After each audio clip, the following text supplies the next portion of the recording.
بسم اللہ الرحمن الرحیم۔ حضرات محترم، میرے بھائی بہنوں اور بیٹیوں، توجہ سے سنیے کہ قرآن کریم جناب رسول اللہ صلی اللہ علیہ وسلم کی عظمت کس انداز میں بیان فرما رہا ہے۔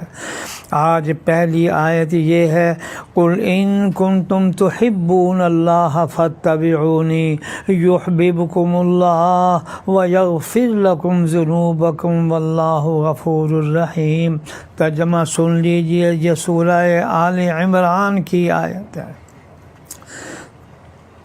آپ فرما دیجئے کہ اگر تم خدا تعالی سے محبت رکھتے ہو تو تم لوگ میرا اتباع کرو۔ خدا تعالیٰ تم سے محبت کرنے لگیں گے اور تمہارے سب گناہوں کو معاف کر دیں گے، اور اللہ تعالیٰ بڑے معاف کرنے والے، بڑی عنایت فرمانے والے ہیں۔ کس قدر بشارت دی کہ اللہ نے فرمایا کہ حضور صلی اللہ علیہ وسلم کی اتباع کرو تو خدا کے محبوب بن جاؤ گے۔ پھر اگر تمہارا خیال ہو کہ ہم بڑے گناہ گار ہیں تو ساتھ ہی اللہ نے فرمایا اللہ تمہارے گناہوں کو بخش دے گا، اللہ بڑی مغفرت کرنے والا ہے۔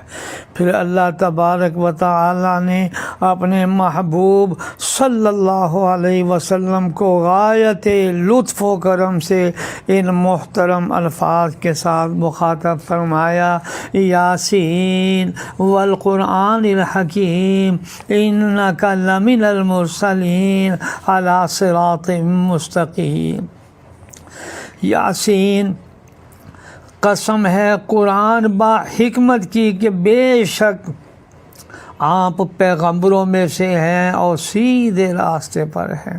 پھر ایک اور آیت سن لیجئے، یا ایھا النبی انا ارسلناک شاہدا ومبشرا ونذیرا وداعیا الی اللہ باذنہ وسراجا منیرا، جس کا ترجمہ یہ ہے، اے نبی بے شک ہم نے آپ کو اس شان کا رسول بنا کر بھیجا ہے کہ آپ امت کے لیے گواہ ہوں گے، آپ مومنین کے بشارت دینے والے ہیں، کفار کے ڈرانے والے ہیں، سب کو اللہ کی طرف اس حکم کی بلانے والے ہیں، اور آپ ایک روشن چراغ ہیں۔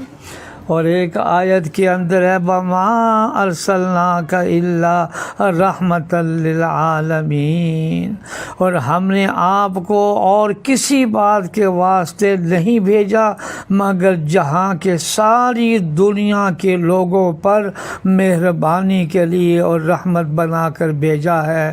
یا اللہ ہمیں رحمت للعالمین صلی اللہ علیہ وسلم کے ارشادات پر عمل کرنے کی توفیق عطا فرما، آمین یا رب العالمین۔